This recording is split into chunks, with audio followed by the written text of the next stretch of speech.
अस्सलाम वालेकुम रहमतुल्लाहि व बरकातुहू। दोस्तों, मैं फ़हद मखसूसी मैं आप लोगों के बीच में एक बहुत ही प्यारा इंसिडेंट शेयर करने लगा हूँ। बहुत ही सीख देने वाला इंसिडेंट जो कि कल मेरे साथ हुआ। कि कल मैं कहीं गाड़ी में मेरे एक दोस्त के साथ जा रहा था। जो मेरे दोस्त हैं वो मुझसे उम्र में काफ़ी बड़े हैं और जाहिर सी बात है ज़िंदगी में उनका तजुर्बा भी मुझसे काफ़ी ज़्यादा है। तो जब हम गाड़ी में जा रहे थे तो हमने नोटिस किया कि हमारे सामने एक ट्रक जा रही थी, जो कि ट्रक ड्राइवर बड़ी ही बदतमीजी के साथ रोड पे वो ट्रक चला रहा था और देखते ही देखते उसने एक कार वाले को कट मारा। और जैसे ही कट मारा, अपनी गलती होने के बावजूद वो उस कार वाले को भला बुरा कहने लगा, उल्टा सीधा कहने लगा। और हमने नोटिस किया कि वो कार में बैठा इंसान एक बहुत ही प्रोफेशनल आदमी लग रहा था, टाई सूट पहने आदमी लग रहा था। उसने उस ट्रक ड्राइवर की तरफ सिर्फ एक लुक दिया, फिर अपने रास्ते चलने लगा। जैसे वो आगे बढ़ा, मेरे दोस्त ने दूसरा सेकंड लिए बिना वो कहने लगे कि ये होती है एक तालीम याफ्ता इंसान की पहचान, ये होती है एक एजुकेटेड इंसान की पहचान। तो मैंने कहा कि भाई वो कैसे? तो उन्होंने कहा कि देखो, इस इंसान ने 15 से 16 साल तो गुजारे होंगे अपने आप को एजुकेट करने में, तालीम हासिल करने में। और अगर वो उसके उस ट्रक ड्राइवर के ही अंदाज में अगर जवाब देता तो उसमें और इसमें यानी फर्क क्या रह जाता, एक पढ़े लिखे और जाहिल इंसान में फर्क क्या रह जाता। तो उसने अपने तालीम के सहारे से इस जाहिल इंसान को किस तरह से इग्नोर किया जाता है ये बताते हुए वो निकल के चला गया।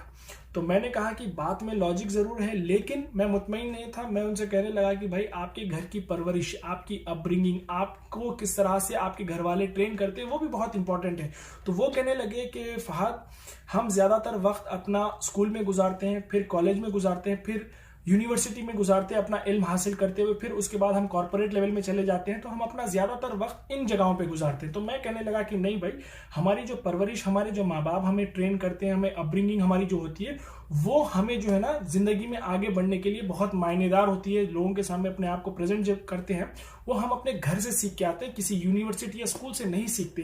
तो वो हम बहस कर ही रहे थे कि हम एक जगह पे पहुंच जाते हैं जहाँ पे बहुत ज्यादा ट्रैफिक होता है, और मुझे ऐसा लग रहा था कि ये सारा कुछ शायद मेरे लिए ही हो रहा है, कि मेरे लिए कुछ एग्जाम्पल सामने आ सके और मैं आप लोगों के सामने बता सकूं। कि हम लोग बहस ही कर रहे थे कि हमने देखा कि मेरे सामने एक और बड़ी गाड़ी वाला, जिसके अंदर सूट बूट पहने हुए एक बड़ा अच्छा कॉर्पोरेट लेवल का आदमी लग रहा था, और उसके लेफ्ट में एक पिकअप गाड़ी थी जो कि एक कंस्ट्रक्शन साइट की पिकअप लग रही थी, और ड्राइवर बड़ा ही मिस्कीन सा लेबर टाइप लग रहा था।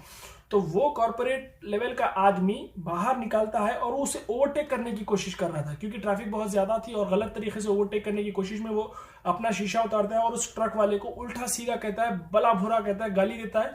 तो ट्रक वाला वहीं रुक जाता है और वो उसकी तरफ देखता है, चुप हो जाता है।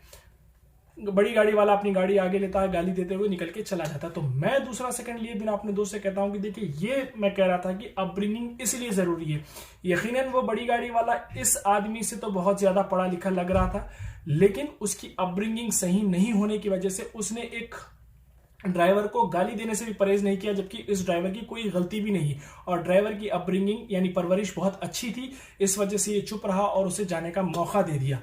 तो मैं ये कहना इसलिए चाह रहा हूं क्योंकि हमारी परवरिश बहुत ज्यादा मायने रखती है। हम अपने बच्चों को किस तरह से ट्रेन करते हैं, क्योंकि वो दुनिया के किसी भी कोने में चले जाएं या किसी भी मुकाम पे चले जाएं, वो अपने घर से, अपने जो जिंदगी के शुरू के जो 4-5 साल 10 साल जो होते हैं, जो सीखते हैं वही वो अपने जिंदगी में आगे अप्लाई करते हैं।